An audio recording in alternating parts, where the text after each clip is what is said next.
Assalamualaikum warahmatullahi wabarakatuh. Kami dari P1C, kelompok 6. Perkenalkan, nama saya Syawashaka Nufus, NIM 101325078. Saya Raya Kalista Akila dengan NIM 101325233. Saya Kanya Fidiani dengan NIM 101325208. Dan kami akan mempresentasikan PTBE kami yang bertemakan Ocean Energy. Pada slide ini, saya akan menjelaskan latar belakang penelitian dari 3 poin utama. Pertama, potensi masif. Indonesia memiliki banyak selat sempit dengan arus yang kuat, stabil, dan dapat diprediksi, seperti Selat Larantuka dan Selat Alas. Kondisi ini menunjukkan bahwa energi arus laut memiliki potensi besar sebagai sumber energi terbarukan yang berkelanjutan dan relatif lebih stabil dibandingkan energi surya maupun angin. Lalu yang kedua yaitu kesenjangan masalah. Meskipun potensinya sangat besar, pembangunan energi arus laut di Indonesia hingga saat ini masih berada pada tahap riset dan kajian laboratorium.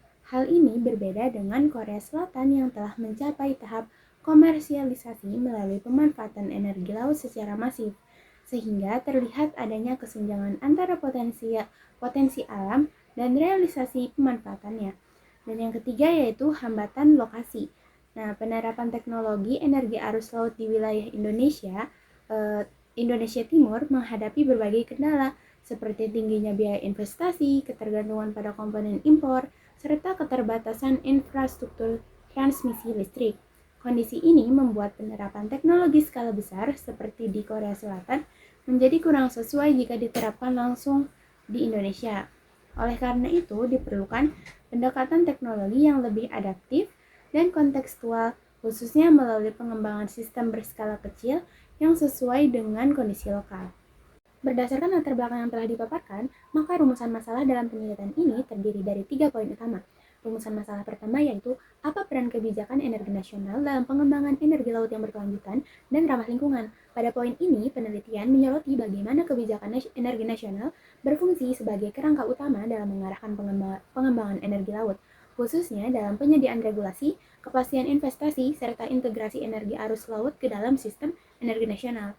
Lalu rumusan masalah kedua yaitu sejauh mana kesenjangan antara potensi energi arus laut di Selat Larantuka dan realisasi pemanfaatannya jika dibandingkan dengan Korea Selatan. Nah, poin ini membahas perbedaan antara besarnya potensi energi arus laut di Selat Larantuka dengan kondisi pemanfaatannya saat ini, serta menganalisis faktor-faktor kunci yang menyebabkan Korea Selatan mampu mengembangkan teknologi energi laut hingga tahap komersialisasi. Lalu rumusan masalah ketiga yaitu tantangan pengembangan sumber daya manusia dalam bidang energi arus laut di Indonesia. Nah, rumusan ini menekankan bahwa pengembangan energi arus laut tidak hanya bergantung pada teknologi, tetapi juga pada kesiapan SDM, sehingga penelitian ini mengidentifikasi keterbatasan kompetensi dan ekosistem pendidikan, serta merumuskan strategi penguatan sumber daya manusia untuk mendukung transisi energi nasional. Pada slide ini ditampilkan perbandingan kebijakan energi laut antara Korea Selatan dan Indonesia. Baik, pertama dari sisi prioritas energi laut. Korea Selatan ini menempatkan energi laut sebagai prioritas tinggi dalam strategi transisi energinya. Sementara itu, di Indonesia energi laut masih berada pada prioritas rendah hingga menengah, sehingga pengembangannya belum menjadi fokus utama kebijakan nasional.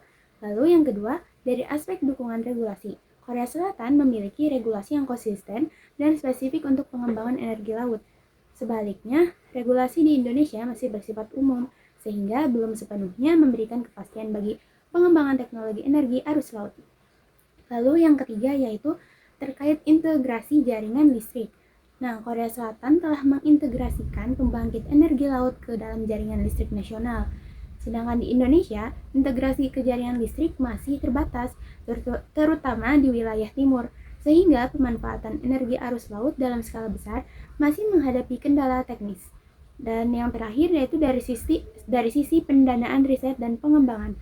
Korea Selatan menunjukkan dukungan yang kuat dan berkelanjutan, sementara itu pendanaan R&D di Indonesia masih terbatas yang berdampak pada lambatnya inovasi dan kesiapan teknologi. Nah, perbedaan kebijakan inilah yang menjelaskan mengapa Korea Selatan mampu mencapai tahap komersialisasi energi laut, sementara Indonesia masih berada pada tahap pengembangan awal. Oke, di sini saya akan menjelaskan tentang studi kasus Selat Uldomok nih teman-teman. Nah, studi kasusnya itu terbagi menjadi 3. Ada efisiensinya, mekanisme, dan sinergi industri. Efisiensinya ini sangat efisiensi karena ditaruh di bawah air dengan densitas yang tinggi nih.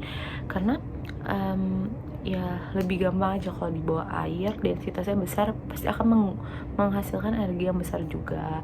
Jadi efisiensinya sangat besar. Terus mekanismenya, kita pakai jadi turbinnya itu pakai sumbu horizontal. Jadi setiap ada arus dengan densitas tinggi, dia akan memutar turbin itu seperti mekanisme turbin pada biasanya atau turbin normal. Lalu sinergi industrinya itu dia didukung kuat oleh industri galangan, kapal nasional, dan terhubung langsung ke jaringan listrik nasional. Nah, di sini kita lanjut ke pembanding Selat Uldomok dengan Selat Larantuka. Di sini ada 4 aspek yang akan kita bandingkan. Yang pertama, potensi arusnya, tahap pengembangannya, infrastruktur, dan dukungan SDM. Nah, potensinya kalau di Selat Uldomok adalah dia tuh sangat tinggi ya untuk densitas air dengan densitas yang tinggi. Tapi kalau di Selat Larantuka dia cuma tergolong tinggi, bukan sangat tinggi seperti Selat Uldomok. Selanjutnya adalah tahap pengembangan. Nah, kalau di Selat Uldomok ini sudah komersial karena sudah dipasok ke lingkungan-lingkungan di sekitarnya. Tapi kalau di Larantuka itu minusnya kita masih dalam riset, kita belum berani untuk mencoba, kita masih meriset, belum yang masif gitu ya. Selanjutnya kalau infrastruktur, udah pasti kalau sudah disalurkan, udah pasti infrastrukturnya sudah sangat mapan, sudah sangat matang dan sangat terstruktur. Tapi kalau di kita sangat terbatas. Selanjutnya adalah dukungan SDM. Dukungan SDM-nya di sana itu tinggi karena orang-orang tahu gitu ya. Ini tuh demi kebaikan kita semua, jadi tidak ada yang gimana-gimana. Tapi kalau di Indonesia cukup terbatas dan sangat kurang. Selanjutnya ada adaptasi teknologi downscaling dan microgrid. Itu tuh ada dibagi 3, urgensi, kesesuaian wilayah, dan manfaat. Urgensi ini mengubah model raksasa megawatt karena tidak mungkin ya dari sebesar itu kita langsung kecilnya. Di situ tuh adaptasinya mengubah model raksasa si megawatt ini menjadi model modular skala kecil. Terus kesesuaian wilayahnya, pendekatan microgrid lebih aplikatif untuk karakteristik geografis kepulauan dan kebutuhan energi lokal di Indonesia Timur.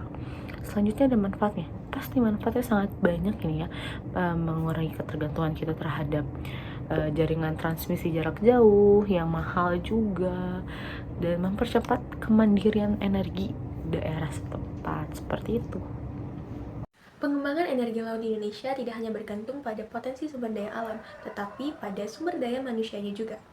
Berdasarkan hasil kajian yang telah dilakukan, saat ini Indonesia masih menghadapi keterbatasan dalam pengembangan sumber daya manusia dalam bidang energi laut. Jumlah ahli yang dimiliki Indonesia pada saat ini yang memiliki spesialisasi pada bidang energi laut masihlah sangat minim, khususnya yang memiliki keahlian pada bidang arus laut dan sistem pembangkit lepas pantai. Ditambah lagi minimnya pengalaman nasional dalam pengembangan proyek energi berskala komersial sehingga pengembangan berjalan relatif lambat. Tantangan lain yang cukup signifikan adalah fasilitas riset yang masih belum memadai, sehingga pengembangan dan penelitian dalam negeri masih belum berjalan optimal dan masih sangat mengandalkan riset dari hasil luar negeri saja. Sehingga dari segala tantangan-tantangan tersebut dibutuhkan strategi-strategi pengembangan sumber daya manusia yang terstruktur. Salah satu strategi pengembangan sumber daya manusia yang pertama adalah integrasi pendidikan teknik terhadap kebutuhan industri, sehingga kurikulum pendidikan dapat menghasilkan lulusan-lulusan yang memiliki keahlian sesuai kebutuhan nyata di lapangan. Yang kedua adalah peran perguruan tinggi yang perlu diperkuat, terutama pada bidang penelitian terapan, sehingga hasil dari penelitian tersebut dapat langsung berkontribusi pada perkembangan teknologi energi laut nasional. Dan yang terakhir adalah menjalin kerjasama internasional dengan negara-negara yang telah berhasil melakukan pengembangan pada sektor energi laut seperti Korea Selatan, sehingga dapat dilakukan studi dan membuat sumber daya manusia relatif berjalan lebih cepat. Berdasarkan pembahasan yang telah dilakukan, Selat Larantuka memiliki potensi teknis yang sangat besar untuk menjadi sumber energi arus laut. Namun sampai saat ini, hal tersebut masih terhambat oleh beberapa faktor, seperti keterbatasan infrastruktur, keterbatasan kebijakan, dan sinergi kelembagaan. Keberhasilan Korea Selatan dalam memanfaatkan potensi energi arus laut menunjukkan bahwa sumber daya alam bukanlah satu-satunya hal yang perlu kita perhatikan. Namun, kita juga harus memperhatikan konsistensi kebijakan, kesiapan teknologi, dan sinergi antar lembaga. Oleh karena itu, dalam pengembangan teknologi energi laut di Indonesia perlu dilakukan secara bertahap dengan memanfaatkan sistem microgrid yang merupakan solusi paling realistis untuk wilayah Indonesia yang merupakan wilayah kepulauan dan terdapat daerah-daerah terpencil. Untuk mendukung pengembangan energi laut, pemerintah perlu menyusun roadmap yang jelas serta memberikan kepastian regulasi dan insentif bagi investor.